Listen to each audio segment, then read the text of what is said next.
Purtroppo a Paese, in provincia di Treviso, qualcuno cerca di portare ancora rifiuti di amianto. Questo qualcuno ha un nome e cognome, Rudy Mosole, titolare della ditta Terra, autrice del nuovo progetto di discarica tra Porcellengo e Castagnole, presentato con spavalderia al Cinema Manzoni di Paese lo scorso 17 maggio. Mosole vuole portare a Paese ben 460.000 metri cubi di amianto in un territorio e in una comunità già martoriati da troppe discariche che hanno contaminato milioni di metri cubi di falda acquifera e che da anni avvelenano l'aria con odori nauseabondi. Come se non fossero abbastanza i circa 100.000 metri cubi di amianto portati da Mosole nella discarica, amianto arrivato a Paese grazie all'autorizzazione del 2004 della provincia di Treviso, allora guidata da Luca Zaia, annullata nel 2006 dal Consiglio di Stato. Insomma, una vera e propria sciagura. Pensavamo bastasse la sentenza del Consiglio di Stato che dichiarò illegale l'autorizzazione della provincia, ma purtroppo ci sbagliavamo.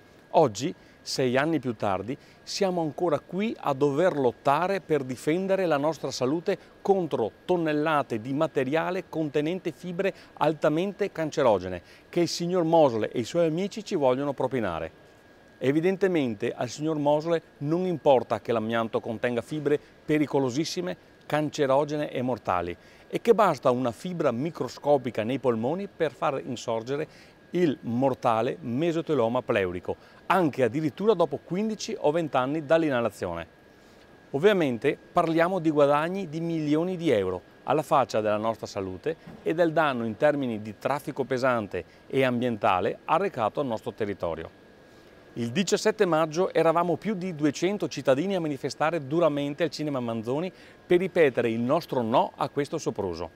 Per quanto mi riguarda, come eurodeputato, darò filo da torcere in tutti i modi possibili a chi vuole portare questo carico di morte a casa nostra.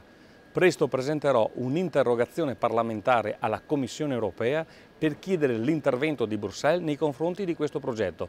Voglio che Mosole paghi per quei 100.000 metri cubi di amianto divenuti legali grazie alla sentenza del Consiglio di Stato. Se il signor Mosole, come ha dichiarato lui stesso, pensa giorno e notte a come fregarci, noi penseremo giorno e notte a come fermarlo.